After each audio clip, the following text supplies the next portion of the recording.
نور الشريف عارف يضحك علينا يا جماعه. ليه؟ تعال اقول. لما تتكلم عن الدراما المصريه قدامك اشهر مثالين، يا اما يحيى الفخراني يا اما استاذ نور الشريف، وده لانهم من اساطير الدراما. يعني استاذ نور عنده مسلسلات جميله جدا وناجحه جدا، بس طبعا الاشهر هو لن اعيش في جلباب ابي، يجي بعديها مثلا العطار والسبع بنات، رفيش وغيره وغيره وغيره. كل دي مسلسلات ليها قصه حلوه، ومنها قصص الصعود والقصص التاريخيه والتشويق. بس لما تيجي لعائله الحاج متولي تحس ان ده مش مسلسل لنور الشريف، لان نور الشريف ما كانش بيبقى هو الوحش او الشخص الوحش في مسلسلاته، او ما كانش ده الطبيعي يعني. ده غير ان التمثيل في المسلسل كرنج موت، وفي افيهات، يعني الافيهات عظيمه بس ما شاء الله. بندق كل يوم يكلمني يقول لي ها يا طنط الحاج جه من السفر ولا لسه؟ يا دي ميكي وبندق اللي انت مش علقانه بيهم دول.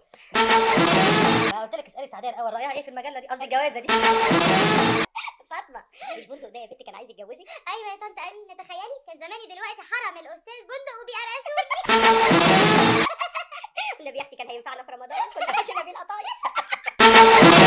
عشان زي لن اعيش في جلباب قوي، وكان هو بيجي في المركز الثاني بعده، مع ان مسلسل زي العطار والسبع بنات افضل منه، مسلسل زي الرجل الاخر افضل منه، كمان مسلسل فيه كميه عبث غير طبيعيه. انا ليه احب راجل زي ده، واحد استغل مراتاته واقمع عياله وعياله تحملوا اخطائه، دايما بيدعي المثاليه ومتصابي. ايه الكوكتيل ده يا استاذ نور؟ لا كده كتير عليا والله. ده انت ناقص ما تعملش لايك ولا تشترك في القناه ولا تتابعنا على صفحه الفيس اللي بنتناقش فيها مع بعض. بيبقى عندنا صفحه فيس وفيها الارقام المتابعه القليله دي. بس قبل ما نبتدي ما تنساش تصلي على اشرف الخلق، ويلا بينا.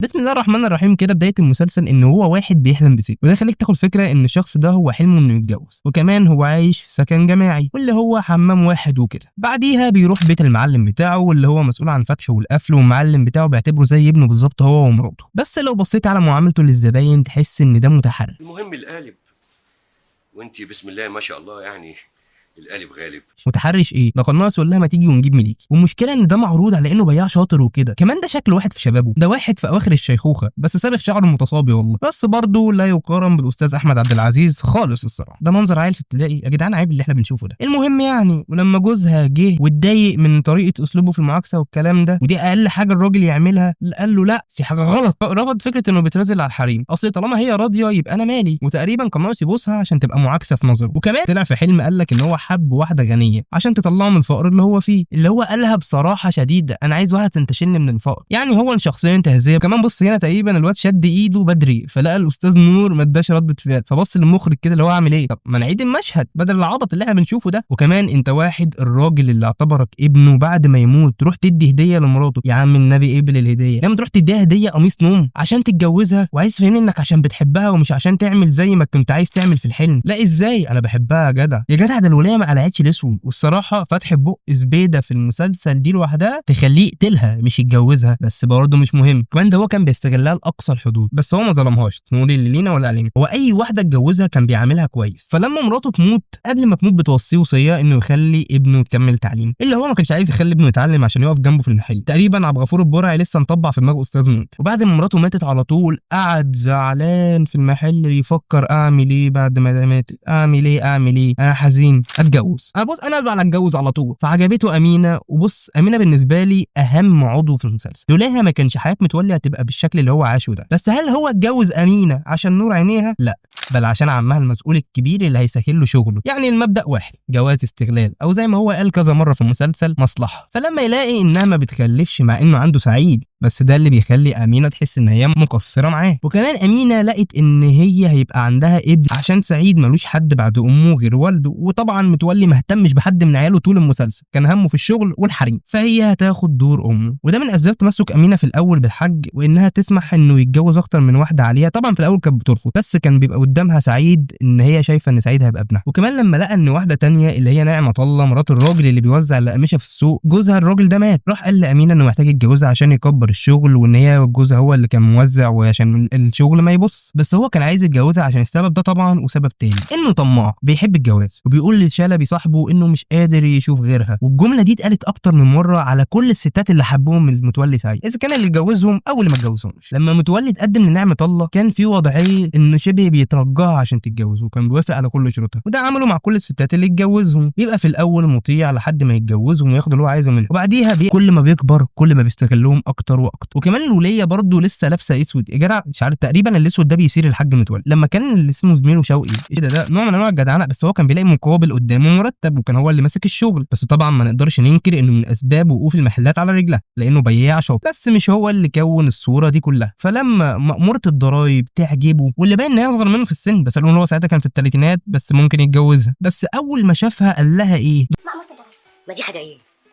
انت كان لازم يسموكي جميله، قمر، شمس، ظلموكي باسم مديحه. ده تحرش يا جدعان وتعدي على حريه الاخرين، بس هنقول حبيته. ولما فتح مراتاته في الجواز وقال لهم كالعاده هو جواز مصلحه، طبعا نعمه الله رفضت. وللمفاجاه ردت فعل متولي تبين لك قد ايه هو شخص استغلالي. قال لها كلمتين، بص مش الحاج متولي اللي ينام على كنبه؟ انت ظاهر انت مش عارفه انت متجوزه مين. استبيع في لحظه، وده مش اول مره يعملها متولي عشان هنشوف يعمل كده قدام كتير. يقوم الفجر يقول لامينه تقنعها، وعشان كده بقول لك امينه واصله اساسيه في ان الحاج يبقى بالقوه اللي هو فيها دي، لانه حسسها ان هي من غيره ولا تسوى. وهو كان سبب من اسباب حبس عمها، فالنفوذ اللي في عيلتها راحت، فهتبقى ملهاش ظهر، وكمان ما بتخلفش. وهو خلى سعيد زي ابنها، وطريقه كلامه اتحولت معاها الاوامر، فبقت حاسه ان ملهاش غير، فبقت عجينه في ايده بيشكلها زي ما هو عايز. بس طبعا بيقول كلام حلو في الاول عشان يشتريها وبعدين يديها الامر. فلما يتجوز مديحه ويحصل مشاكل ما بينها وبين نعمه الله، فحليها يا امينه، انا مش ناقص وجع دماغ. ايه يا راجل انت ده؟ ايه الجبروت اللي انت فيه ده؟ وكمان لما ابنه بينجح في الثانوي يخش هندسه او طب، طبعا انا مش عارف هندسه او طب من ايه اللي هي من 89 ساعتها تقريبا المجموع بتاعهم كان بيبقى فيه بركه، بس هو بيرفض وبيبقى شخصيه متحكمه حتى على اولاده. وهنا بيطغى متولي سعيد الشخص المنتهز لكل شيء، وكمان بيأمر ابنه انت هتتجوز بالعافيه دي، وكمان بيقول له انا مش بخصمك، كنوع من انواع النقوص او التصابي. اول ما عجبته اتجرأ عليه، وده لانه من اول المسلسل مفيش ست بتقول له لا، او زي ما المخرج كان عايزنا نفهم كده. وبعدين لما بيصبغ شعره ويقل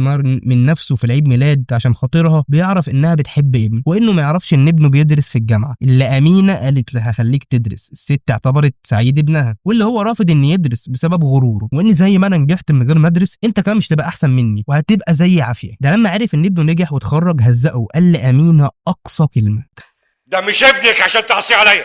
خلي الست اللي سبب ان بيتك مطمئن وان ابنك ينجح يبقى ذو شأن دي تبقى مكافئتها عشان خلت ابنك يدرس من وراك. ايه ده؟ ايه الطمع والانانيه دي؟ وبيرفض بكل الطرق ان ابنه يتجوز البنت دي. بيقول له انه كان عايز يتجوزها علشان ابوها كان بينافسه زمان وكان عايز يوقعه، فراح ينتقم منها. وخلي بالك ان هو من اول مسلسل ابنه بدون شخصيه قدامه تماما لانه كان شخصيه متحكمه، وامره انه يتجوز بنت مراته. وده اللي خلى سعيد في شهر العسل ما يقربش ما يلمسهاش حتى، لحد ما خدوا على بعض بعد كده وبقى بيحبها. بس هو ليه قرر كده من الاول؟ ببساطه عشان المحلات بتاعت نعمه الله ما تروحش لحد غريب. ليه؟ عشان هو بيعاني. العند السمه الاساسيه في متولي سعيد اللي يخلي متولي يقف قدام مراتاته ويقول لهم انا هعملها مع نعمه الله قبل كده، بس ساعتها امينه اقنعتها. بس المره دي الجوازه تمت غصب عنه وما كانش فارق معاه انه يطلقهم حتى، بس طبعا اتجوزها واستغلته. بس هو برضه كمان كان بيستغلها، هو كان فاهم هي بتعمل ايه في الاخر. وطبعا المشهد الشهير بتاع انه ضحك عليها وطلقها من غير ما يدفع المؤخر حتى، مع ان انت لو دورت في الشارع فكره ان يجيب ذهب فالص ويقنع مراته ان ده ذهب حقيقي دي حرام يا حاج متولي. كمان فكره انك ما تديهاش مؤخر ان ده ابسط حقوقها برضه حرام. هي دخلت تستغلك، انت وافقت على ده، فعلى الاقل اديها حقوق قبل ما تمشي. وفكره ان احنا صورنا العيله بتاعتها هي بس اللي هم شياطين وان الحاج متولي ملاك واتضحك عليه، دي لوحدها فكره غلط وفكره ضد اي منطق وضد اي عقل، لان هو كان عايز يثبت لنا كده. وللمفاجاه بقى تخيل ان نهايه المسلسل انه طلق أرفض ورجع لحياته عادي. الله اكبر، الله العظيم لا يصدق بالله. وللمفاجاه تخيل ان نهايه المسلسل انه طلق أرفض ورجع لحياته عادي. دي كانت النهايه المكتوبه من غير المشهد بتاعه هو سعيد ابنه، وده اللي خلى ان يجي رساله من الوزير يقول لازم النهايه تتغير. تخيل ان النهايه بقى اللي كان عايزها الوزير انه يبقى بيحلم زي ما كان بيحلم في الحلقات اللي في اول المسلسل. والصراحه انا النهايه دي كانت عجباني جدا، بس طبعا ده ما عجبش المخرج وخلاه يعمل مشهد يقول لابنه انه غلطان وكان لازم يتجوز واحده بس. يعني انت طول المسلسل بتدعم فكره التعدد وان ممكن يبقى فيه تعدد وراحه زوجيه عادي، وجيت في الاخر نقدت ده. تعدد المبدا الاساسي فيه هو العدل، وللمفاجاه الحاج متولي كان بيعرف يعدل في الحب والظلم بين اللي متجوز. بس الفكره ان احنا بننتقد انه شخصيه استغلاليه مش شخص كويس، فانت جيت في الاخر بمشهد هدمت الفكره. وكمان استاذ نور نفسه قال كلمه حلوه جدا. طب هل الحاج متولي وحش ولا حلو؟ شخصيه انتهازيه ولا عادله؟ ببساطه هو كل ده في شخص واحد، هو بيحب كل واحده اتجوزها بس اتجوزهم بسبب انتهاز. هو تاجر شاطر بس مستعد يأذي اي حد يجي في طريقه. هو شخصيه زي اي اب بيحب اولاده بس بيحب يتحكم في كل التفاصيل اللي حواليه وما يحسش بانه مش متحكم فيها باي طريقه. ومن كتر نرجسيته لما اترفض قال مين دي اللي ترفض الحاج متولي؟ في واحده تقل عقلها وترفض تتجوز متولي سعيد؟ كان اكبر عدو متولي هو العمر اللي هو كان بيرفض لتقدمه، العمر اللي يخليه يخش مصحة مخصوص مش عشان صحته بل عشان يتجوز، العمر اللي يخليه ياخد منشطات ممكن تموته وهو عارف ده وفعلا تدخله المستشفى بس عشان يحس انه لسه شباب. وكمان المسلسل ده غريب لانه مش قصة صعود من بتوع نور الشريف بتاعت عبد الغفور او العطار والسبع بنات، دي قصة